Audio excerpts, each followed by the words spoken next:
Cullen live in 1 minute.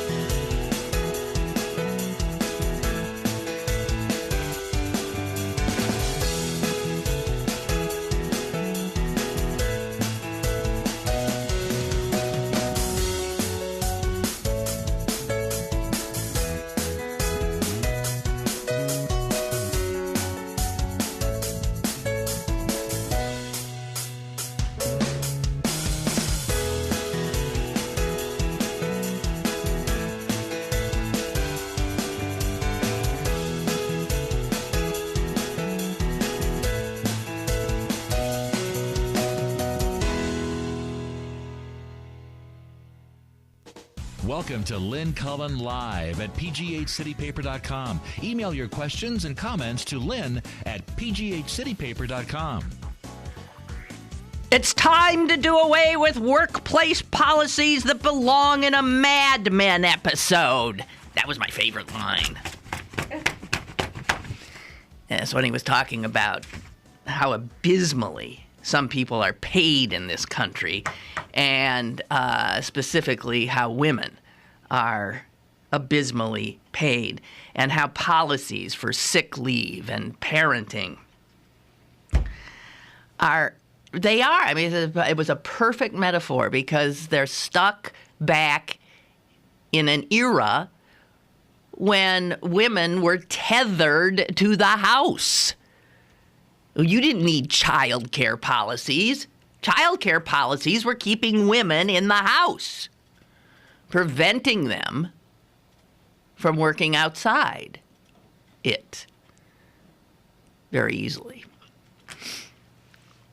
It is amazing. And here again, like so many other things, like so many other, comparing the United States to other industrialized rich nations, we're just, what is it with us?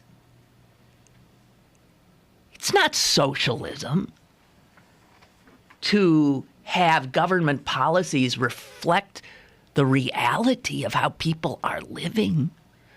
In fact, have to live in order to keep the house. To keep that house these days, for most people, you need 2 incomes.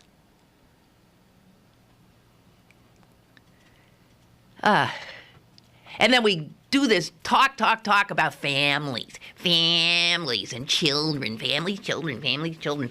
And then we make it well nigh impossible for people to have families and houses and food. I don't know. Beyond belief. Okay, so I was just looking through this speech, and of course the copy I just printed out took off the last 2 words of every line. God, I hate them. So I'm not going to be able to get much from here. I dutifully listened and watched.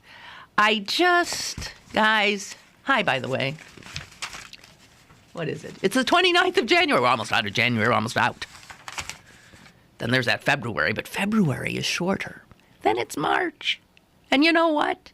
You can get flowers in March. So, be of good cheer. How can you keep watching that thing and not have your mind wander? Did any of you, watch with, really serious attention, listening to every line? Because I've heard these speeches so often, I weary of, the trotting out of these human, take teachers, and that's like Mary Jones in Nebraska. And I understand that's a good way to humanize issues that would otherwise be dry. Put a human face on. That's good. But it just goes on. Americans are not meant to watch a policy speech that goes on for more than 2.5 minutes, let alone God knows how long this thing was. To print out, it's 12 pages. little teeny print I can barely see. It's too long.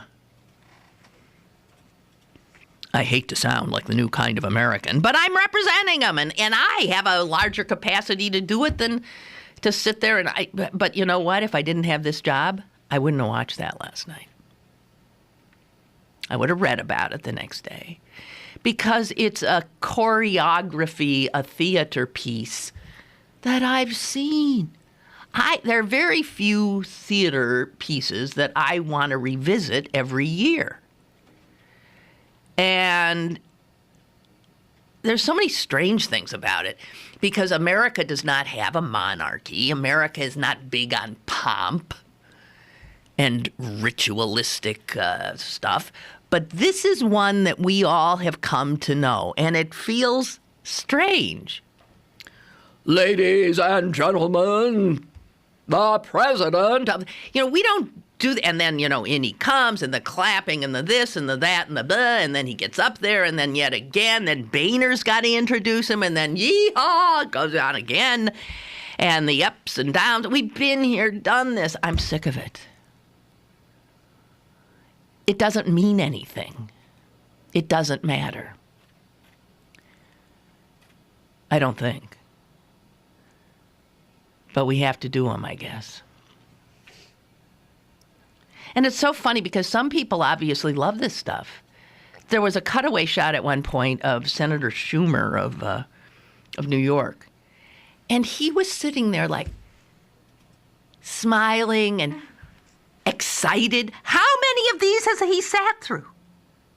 Now, granted, he liked what was being said at the time, but there was this sort of like energy and to his posture and like a little kid in a candy shop. I cannot relate. I thought Biden was texting. No. Well, if you look at the video, his head's down. It's the classic texting thing under the table. His head's down a lot. And what are you doing when your head's down like that? You're texting, I think. He had a desk in front of him, so if he had a copy of the speech, that would be here. It wouldn't have been under the table. And he just looked like he was texting. And there were times when there was maybe an applause line, and he was a little late to the applause. He was still head down. So I'm thinking, he's texting. I'm sure a lot of them were, but the vice president's sitting right behind there and on stage in the camera's eye the whole time. I don't know, maybe not, but I thought he looked like he was texting.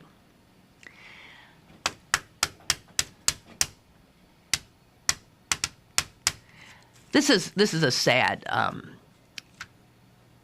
evidence of what a sorry state the U.S. is in now politically. The President of the United States in 2014 actually had in this speech a talking point that started this way with an emphatic delivery of these words. Climate change is a fact. And there were, whoo, from like half the crowd. So those other people don't think it's a fact? They would be Republicans. Boehner looked uncomfortable throughout. Ted Cruz, ooh, every time they showed him, he really was not paying attention. You could tell that. I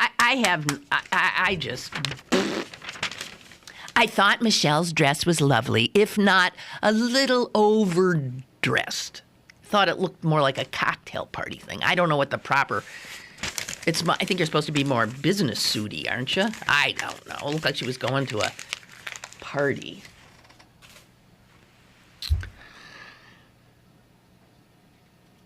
And then that end where the president trotted out the most moving human interest story. And that was, of course, the was he a ranger, an Army ranger,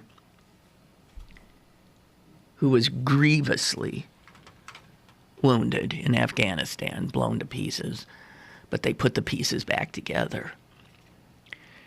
And he sat alongside, I'll get it. He sat alongside the First Lady. And toward the end, the president introduced him and told his story. And of course, I don't know. Of course, then everyone, Republican, Democrat, Independent, it doesn't matter. You rise at the sight of a man in uniform who's looked like half his face had been replaced and who clapped by sort of hitting his own chest with the one arm that still functioned, and who was blinded in one eye, and the applause went on and on and on and on. And I thought, I wonder what the feeling was. You know, this is the body. All those people applauding are the people who make these wars. They are the people who send able-bodied, wonderful young men and women over to hellholes like Afghanistan. And we always say that they're there to protect our freedom. And that's not necessarily true. My other favorite thing the president said was something to the effect of he did not want this country to continue to constantly be on a war footing, I think is how he put it. Did the Republicans applaud that? Probably not. They like that, being always sending men off, women off. I wonder if they're capable, all those people in that chamber, after sending all these people, young, wonderful people over to fight these wars that don't necessarily have to be fought, and then who prolong them. And when the president said he wanted this one to end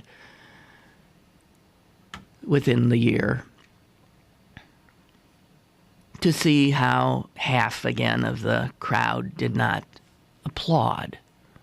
They didn't want this to end. What, they want to applaud more broken, courageous young people whose lives have been inalterably changed, and not for the better, because they believed in these people and believed that what they were doing was securing freedom.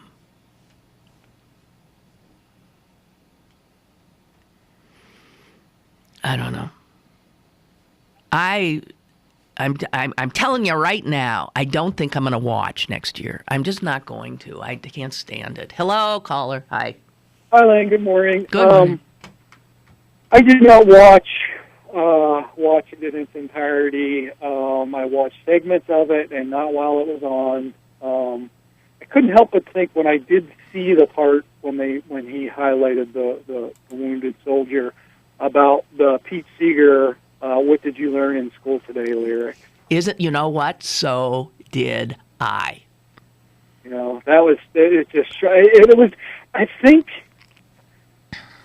you know, being that his obituary was in the newspaper yesterday and was on the headlines yesterday, I think he couldn't have planned it at a more appropriate time than for you to have him, and you know, for us to have him in the back of our heads talking to us while you know, the State of the Union was going. What I did watch instead of the State of the Union dress was the Amish in America on PBS. Oh, okay. I thought you were going to say the Republican rebuttals. Okay. No, I watched them, and it was wonderful. It was an emotional roller coaster, and it felt good. I mean, that they are a society that is not perfect and is flawed in many ways, but is much more perfect and going a direction that we all should be. And it was just remarkable. And I would recommend it to anybody. I would like to describe it to you. I don't even know where to begin. Okay. Well, maybe I can. Do they repeat, or are those available on demand? Their shows. I would imagine you can get them on demand, or that you could even stream. Oh, from Netflix or something. On CBS's website. Yeah. But it talks and it runs the full gamut. It gives you the history. It gives you the current status of the Amish in America, and it touches upon that mass shooting of this schoolgirl in the schools that was done by a non-Amish person, and how they all went to his funeral, and they were immediately at his family's house forgiving them, and saying that they should not, they forgive him, and that the family should not feel bad, and that we are all in this together.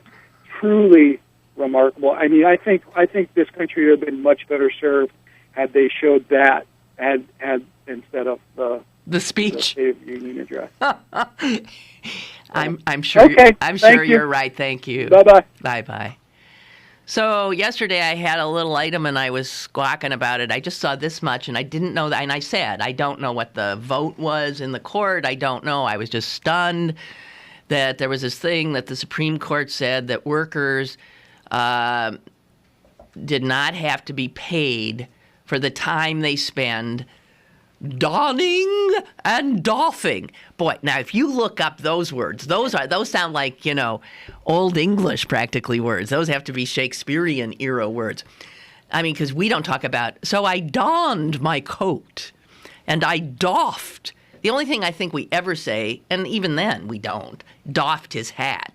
So don and doff for putting on and taking off clothes, so archaic. And yet this is, I think this was written by Scalia, and he's archaic in many ways too, so don and doff. But he said that workers, the time workers take donning and doffing the clothes required for safety in their jobs is not time that they should be paid for.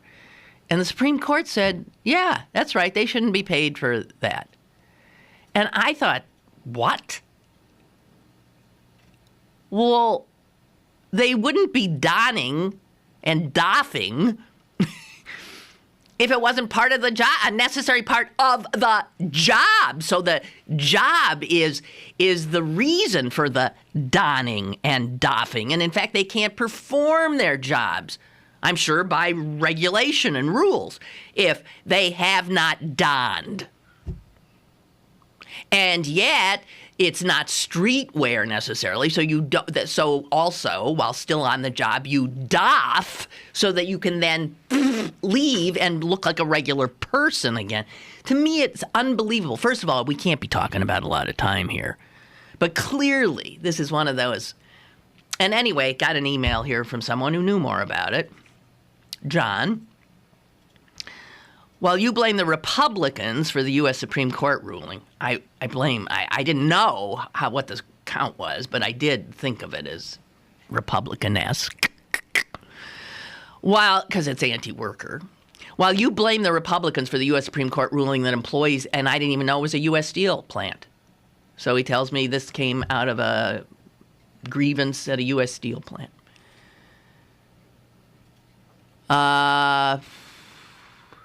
You ignored that the 9 justices were unanimous in the ruling. Well, I'd like to see more then, because it might have turned on a contractual, phrase in their contract, the union contract with U.S. Steel, something like that. Because I'm sorry, I remain steadfast in my feeling that a worker, I'm not saying a worker should be paid for driving to work, which is something he wouldn't be doing if he didn't have a job. But once there, and once starting to don the necessary accoutrements of his employment, I think he's clearly on the clock.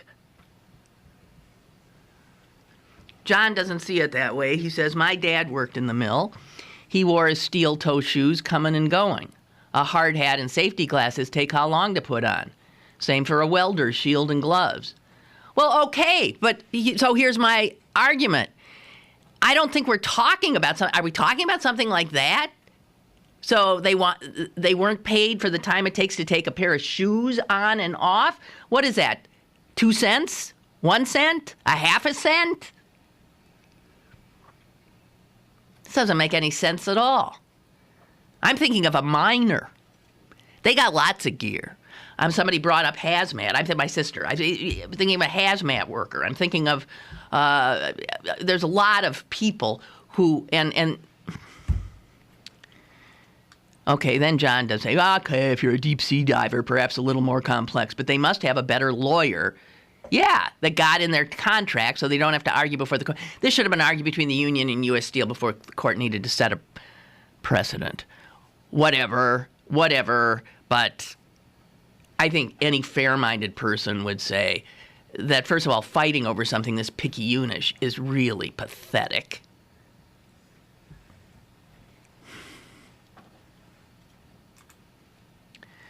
Henry writes, I watched the speech live on YouTube. They provided a very nice split screen with the president on the left and helpful diagrams and images on the right that corresponded with his talking points, almost like someone giving a PowerPoint presentation. They called it the enhanced version. Very nicely done, thought Henry. Okay, I'll remember that next time. YouTube. No, I said I wasn't going to watch it next time. So, I don't know. Anybody? I have a feeling that most people don't watch. I asked my mom, are you going to watch? She said, I don't think so. I'll read about it in the paper. And I'm thinking that's what I would do, too. And then so there's very little of in the paper, actually. Hello? Hi, Lynn. How are you? I'm okay. I wanted to talk about the safety equipment. Give you an example of how asinine this seems. I was working on some conveyor lines in a tunnel in a coal field outside a power plant, and I had to shut the conveyor belts down. So I met with an electrician. We had to walk the line, check it, and walk about a mile away. And he has to go in a room and put rubber clothes on and a face shield and all this stuff, and ground himself and disconnect the power from the belts. And it's like 10 minutes to put those clothes on. What's he supposed to do? Like take a 10-minute unpaid break? Right. You tell me.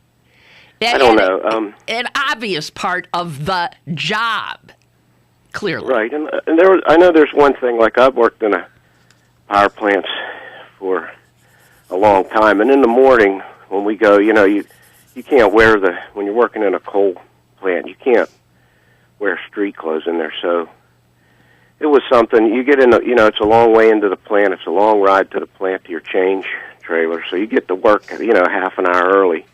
You walk in for 15 minutes, and then you change, and you sit there. Starting times at 7 o'clock, with all your stuff on. And then you go to work at 7, you walk out of your trailer and go to your workstation. I mean, it was just something we did. I knew that wasn't... You weren't getting paid. That wasn't a law. It's just... Yeah. Unbelievable. Unbelievable. Yeah. All right. Thank you so much. I appreciate it because, Bye. I can't imagine. I remember when I came to Pittsburgh and I got the job here in television, and it became quite clear that I was supposed to have a extremely large wardrobe, which I didn't have. Back there in Wisconsin on TV, they didn't care if I wore the same things week after week after week. I didn't have a lot of clothes. And here it became clear that you had to have, and the kind of clothes that I don't normally wear. I don't wear suits and suit jackets. That's not the way I dress. You can see now the way I dress. This is how I dress. These are street clothes for me. I'm a jeans person. I'm a person who just doesn't like getting dolled up. So I ended up spending so much money getting a wardrobe for my job. And when I went to do my taxes, I just assumed, silly me, that I could write off some of that stuff that I never, ever would have bought. But for the kind of wear that was required for my job. And I thought, well, wouldn't I be able to write some of that? No. I said, even like a third of it? Because easily that much. There's no way that a regular woman has all the... No. So none of that was considered a cost to me of doing business. And I still think that is just bull. Anyway.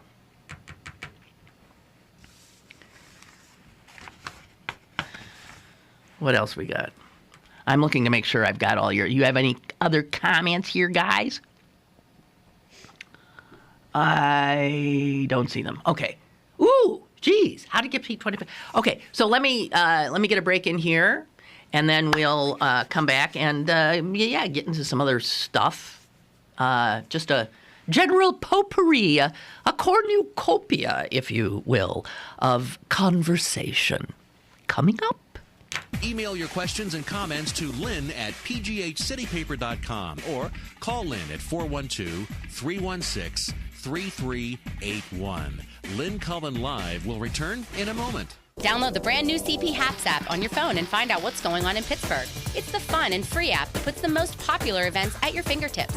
Text events to 77948 to download now and register twin tickets to see Billy Joel at the Consol Energy Center February 21st. Plus lots of great free stuff. The CP Haps app, brought to you by Pittsburgh City Paper. For the millions living with COPD, breathing becomes a real struggle. COPD stands for chronic obstructive pulmonary disease, but you may have heard of it as chronic bronchitis or emphysema. Over time, it makes it harder and harder to breathe until you feel like you're breathing through a straw. COPD is the fourth leading cause of death in the U.S. It kills one person every 4 minutes, and it took my grandmother. An estimated 24 million Americans are affected, but as many as half of them don't even know it. It's a race against time to spread the word about this serious disease. If you're over 35 and have ever smoked, you could be at risk. The good news is, there are steps you can take to improve your symptoms. I'm Danica Patrick, and I drive for COPD. Take action today to breathe better tomorrow. Join the movement at driveforcopd.com, take our screening questionnaire today, and talk to your doctor.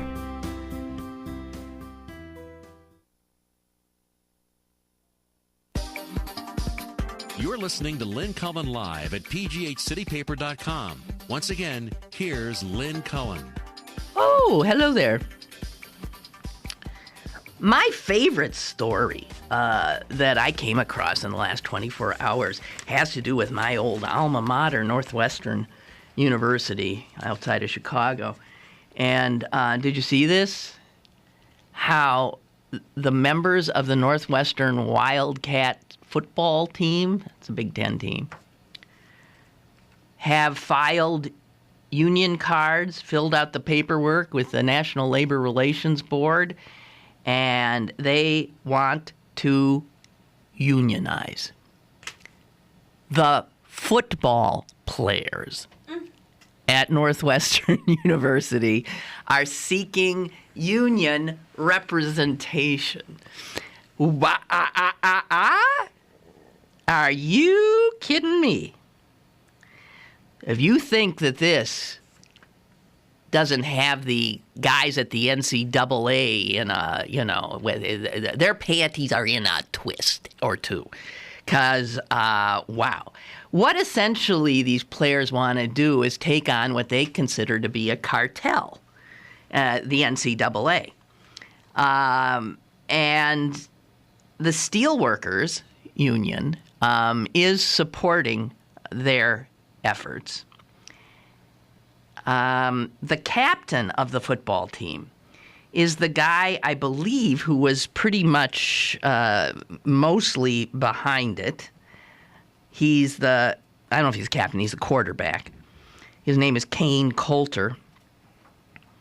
And all this last season, he wore, as did other players at Northwestern, on their uniform a patch that said APU. And it stood for All Players United. It's woo, thinking outside the box and delightfully so. And here's what he said to Northwestern, to ESPN, the quarterback. The action we're taking is not because of any mistreatment by Northwestern. We love Northwestern. The school is just playing by the rules of their governing body, the NCAA. We're interested in trying to help all college football players. USC, Stanford, Oklahoma State, everywhere. It's about protecting them and future generations of football players to come. Right now, the NCAA is like a dictatorship. No one represents us, the players, in negotiations. The only way things are going to change is if the players have a union. I love this kid. I love this kid. Another Northwestern player said this. This is not about money. This is not about getting paid. What it is about protection. Many of us are going to have numerous injuries throughout our playing careers. A group of those players will continue to feel the effects of those injuries long after their playing days are over. The goal is to have some sort of medical protection if we need surgery stemming from injuries sustained while playing for our university. Would it be nice to have some part of jersey sales or memorabilia sales? Absolutely. But that is not the goal right now. The NCAA went nuts. I mean, as one can imagine. But this will be interesting. I mean, obviously, the first hurdle that these players have got to get over is acceptance of their petition to unionize by the National Labor Relations Board, which I believe has just gotten up to speed. The Republicans have managed to, because of their ability to stymie things in the Senate, as they've been doing, which resulted in Harry Reid supposedly doing the nuclear option. This, I think now, as a result of that, they have repopulated, without the Republicans, the NLRB board, I think. I'm not sure. So we'll see. We'll see. So it'll be interesting. And a lot of people are saying, okay, the reality is these kids don't have to play. If they're worried about hurting themselves, they don't have to pay. But do you know what it costs to go to Northwestern right now? You know what tuition is at Northwestern University? I have it here somewhere. It's beyond belief. $63,000 a year. Oh my God!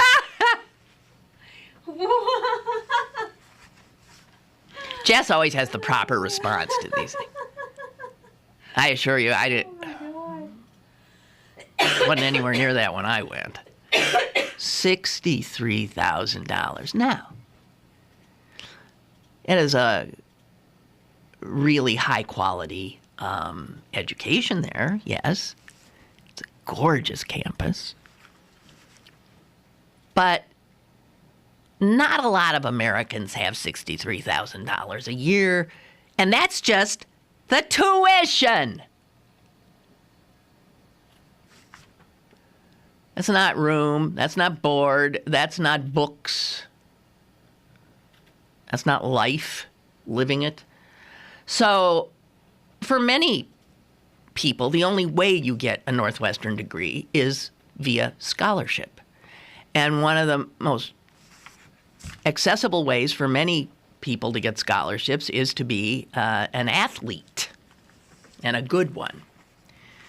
So, you can say, well, they don't have to play football. Well, no, but let's say that's the only way they're going to get a college degree. That's how they're going to get a degree, is by putting their bodies at risk so that the NCAA and these universities can make millions, millions, and millions of dollars because of them and the entertainment that they provide.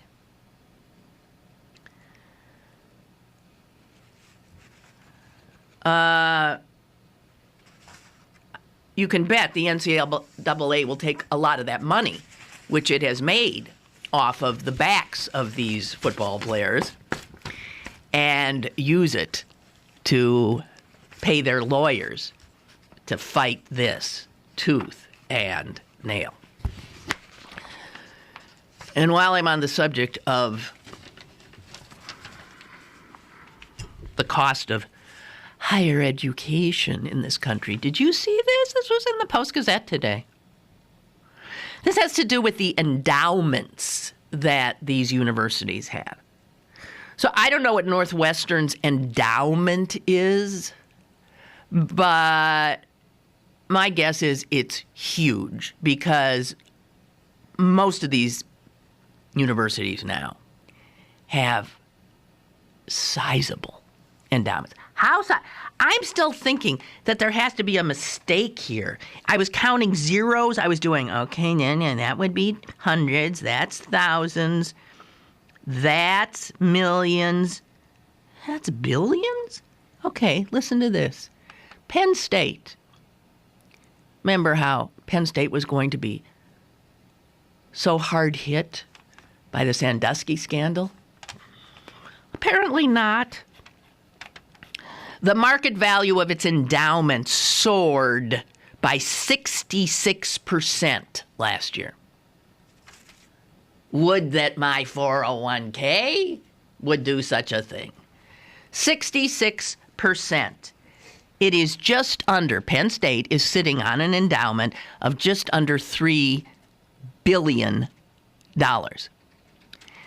And here's the part I don't get. Then why do you keep raising your tuition like clockwork? Every year it's got to go up. While 66% increase in your endowment, some of that money could not be deployed to make your product, a college education, more affordable, so that the kids that can come to your school and then graduate from it don't spend the rest of their lives essentially in a debtor's prison of their own.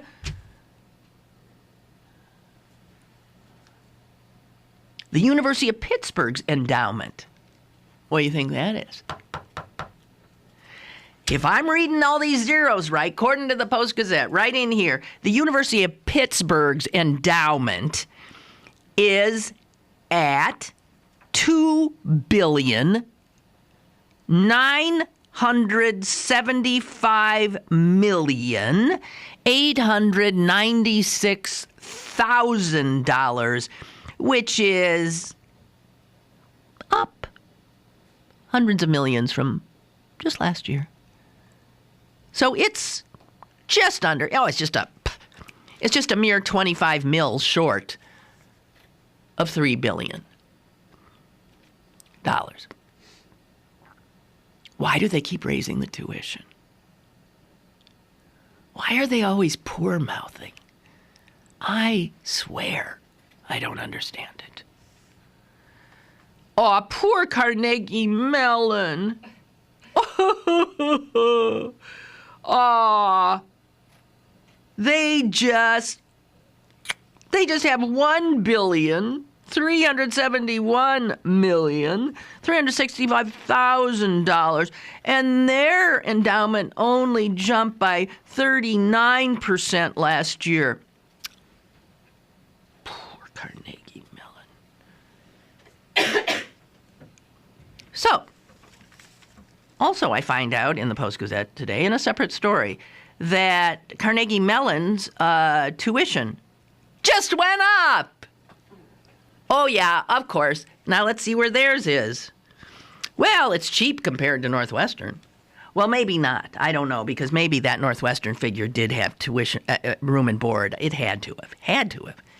All right, so tuition at CMU now will be $48,000 for incoming freshmen. But, of course, they got to live somewhere and they got to eat. And so you add on the cost of room and board, and you get a total cost of $61,000 to go to CMU. And they're all sitting on billions.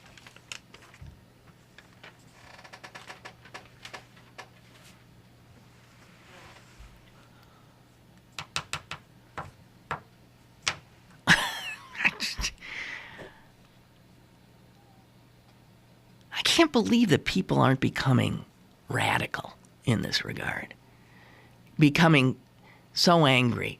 Because what all of this does is it perpetuates this chasm that is growing and growing.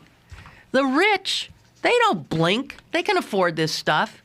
And then they can take a whole bunch of their dollars and send it off to their alma maters so that their endowments continue to grow by millions and millions and billions and billions.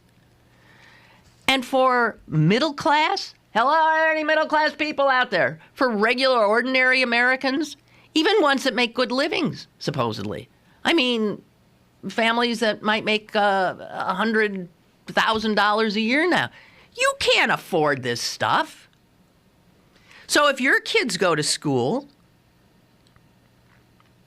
they are graduating with a burden of debt on their backs, which will prevent them from buying a home. I mean, the effects of this all, they'll be renters the rest of their lives. They won't necessarily even be able to afford and they will choose their professions in large part based on what can pay them the most so that they can get themselves free of debt as opposed to following their passions. What a system we got here. This is a system set up by nincompoops. Greedy as hell nincompoops.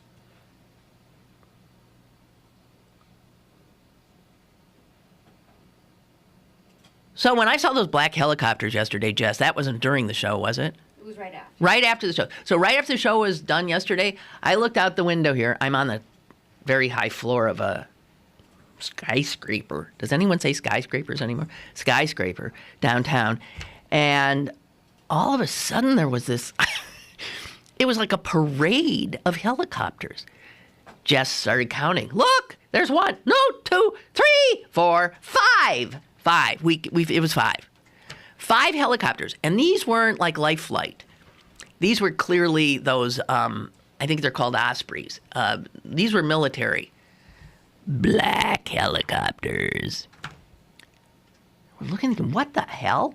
And they came around and then disappeared that away. And then all of a sudden we see them about 5 minutes later and they're back and now they're going that away. So doing almost a figure 8. And it did occur to me, well, the president's coming tomorrow. I said this yesterday. And But then I thought, well, what do you do?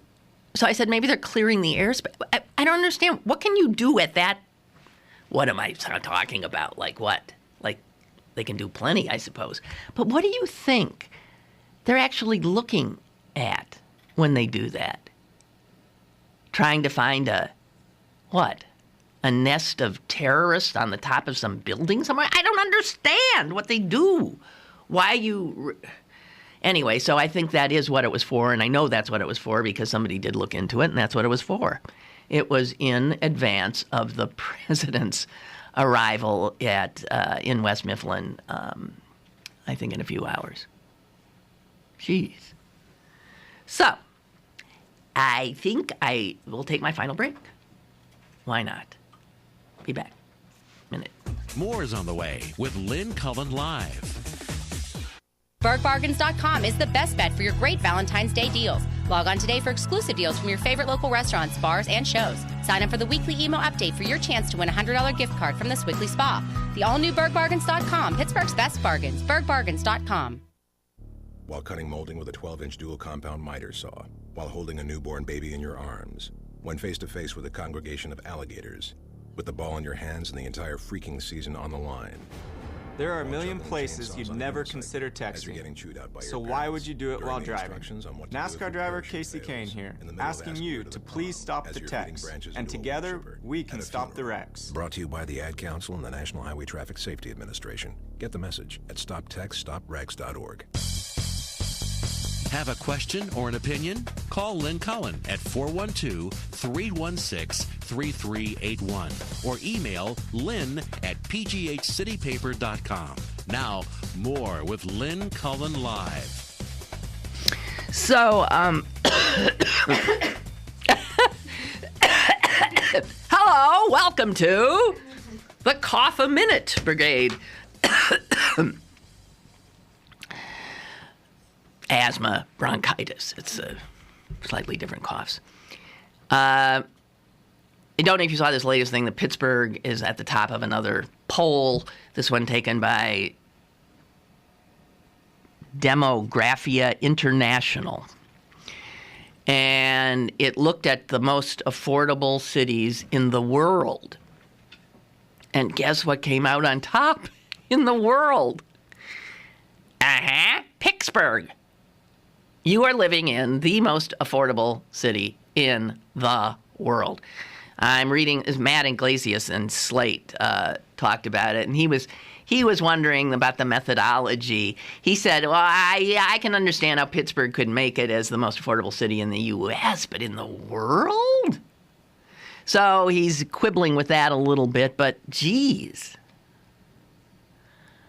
Anyway, he goes on to say, methodological quibbles aside, I think this at least gives you a decent approximation of the most affordable cities in the country.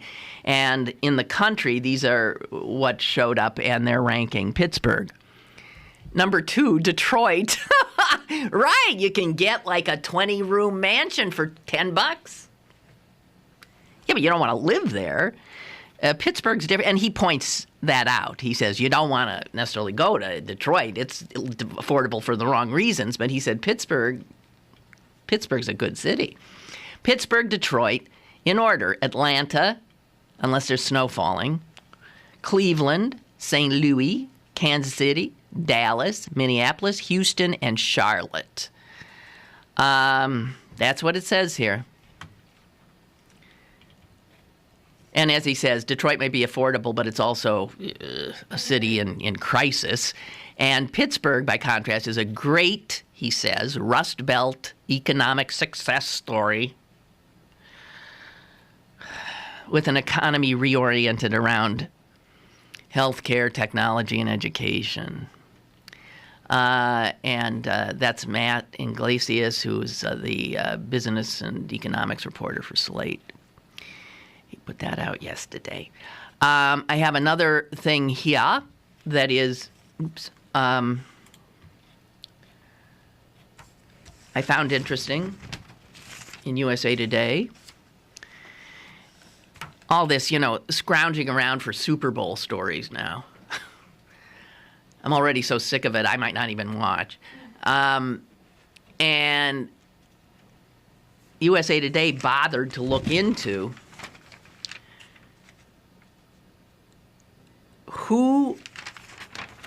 how much various NFL teams, players and owners and stuff associated with those teams give in political donations, and to whom.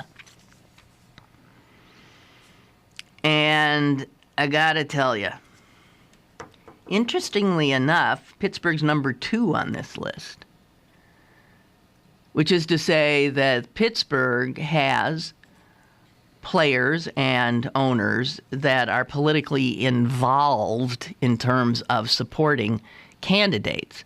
And Pittsburgh owners and players do it at a higher rate than all the other teams in the NFL, except for one, which is so far and away out in front.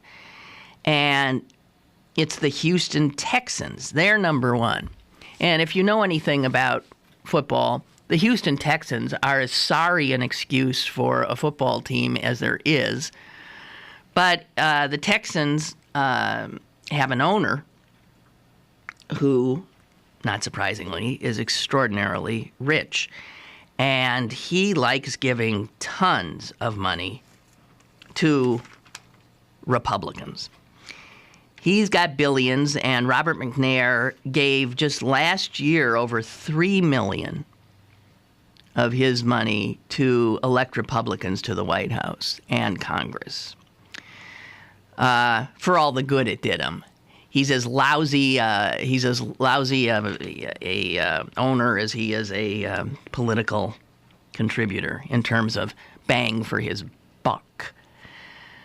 Unfortunately, I hate to tell you this, but 3/4 of the money that NFL players and owners do give as contributions goes to Republicans.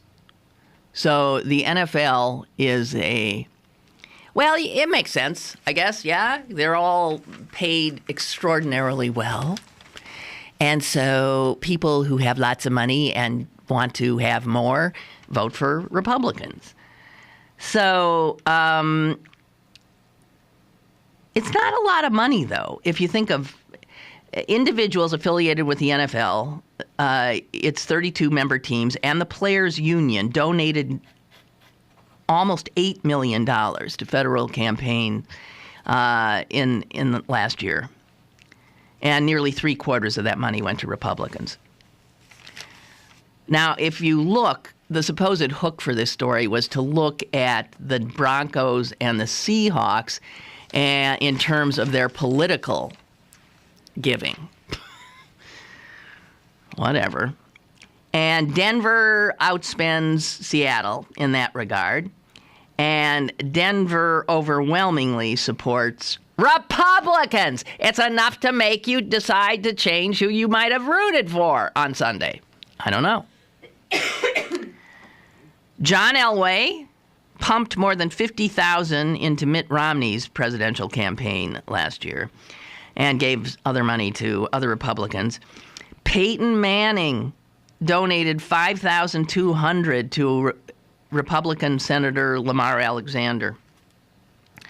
But there is a caveat for that. Peyton Manning and Lamar Alexander go way back. They're buds because when Peyton Manning was a star quarterback at the University of Tennessee, Lamar Alexander was the president of the University of Tennessee. So those guys are pals. For the Seahawks, the biggest giver is their owner, Microsoft's Paul Allen. He donated more than $40,000, and he did it right down the middle. He wanted to curry favor with whoever won the election. So the Steelers stand out in that after the Houston Texans, who who, because of their owner giving so much money,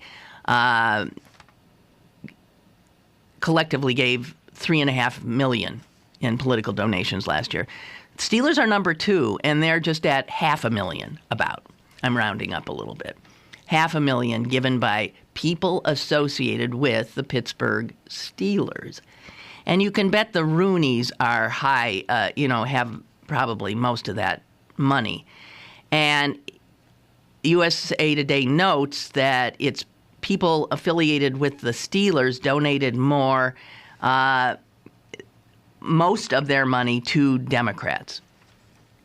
So here the Steelers stand in opposition to most of the other NFL teams in that the bulk of their money, 68% of all money given by Steeler owners, players, and go to Democrats,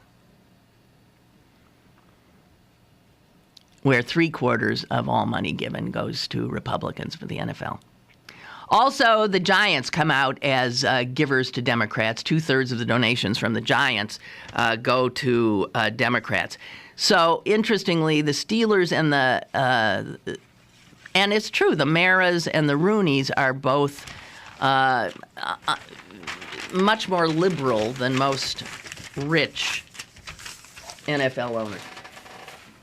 That's just some useless information, essentially, but whatever. Oh, I came across this, and this strikes me as like one of those, yeah.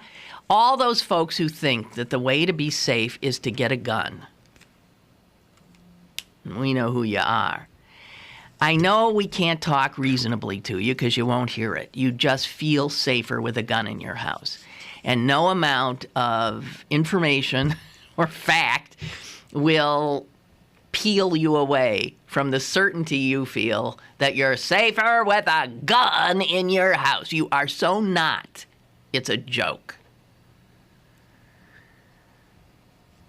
People who have access to a firearm are almost twice as likely to be murdered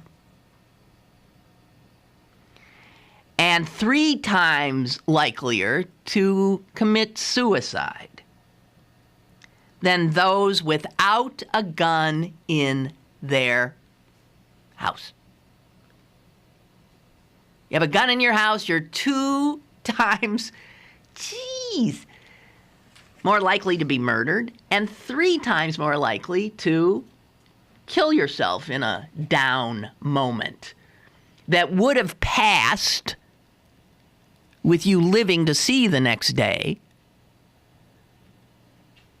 but for the fact you had that gun in the house. Breaking this down further, men with firearm access were 29% more likely to die in a homicide than men who do not have access.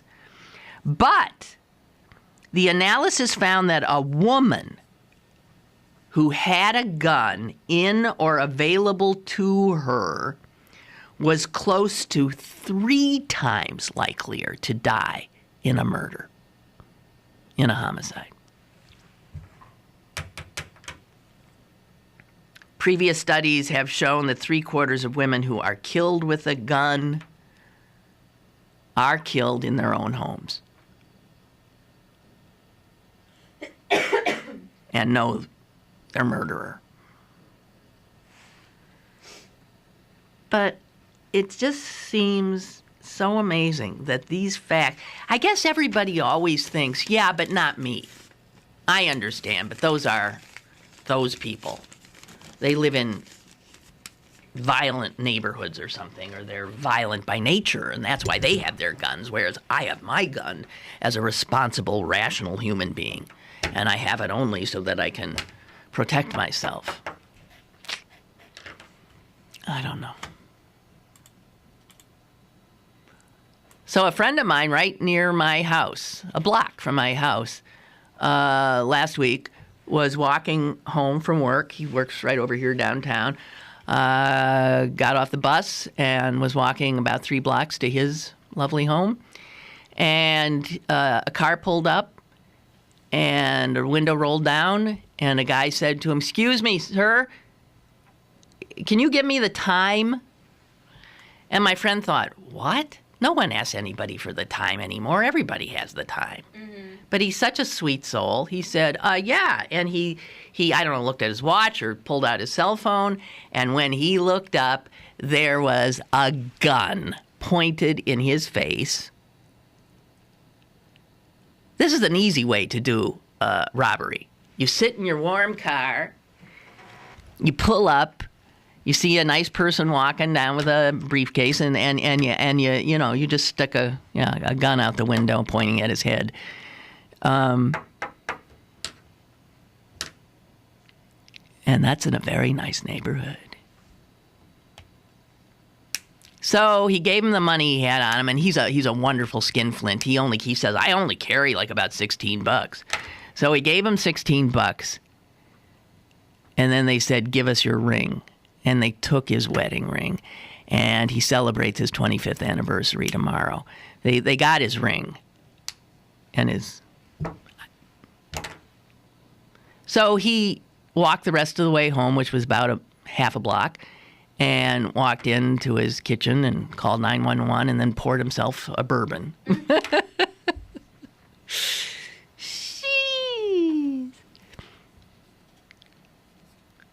So his neighbor called me, she's a friend of mine, and told me the story. And I said, well, you know what, Jane, this is not going to change anything about the way I feel about my safety in this neighborhood. I've lived here for 30 years, and I have felt safe, and I'm going to continue to feel safe. And she said, I am too. It's just bad luck. So, I don't know why I told you that, but it's guns. I hate them. So interesting how so many of us hate them, and so many others get off on them. They love them. All right, coming up tomorrow. I don't think Tom is going to be able to be here tomorrow. As I said, he's had some medical issues that he's dealing with, and I'm not sure he's coming. I hope he is. But if not, it'll just be you and me. Okay? But that's okay with me. Anyway, man, watch that thermometer. It's going up. It's going up. And it's almost February.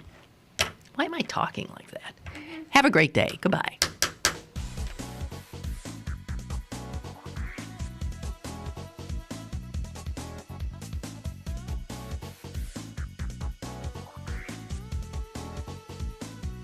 Lynn Cullen Live, Monday through Friday from 10 a.m. to 11 a.m. and archived at pghcitypaper.com. The opinions expressed on Lynn Cullen Live are those of the host and do not necessarily reflect the viewpoints of Pittsburgh City Paper, Steel City Media, and its advertisers.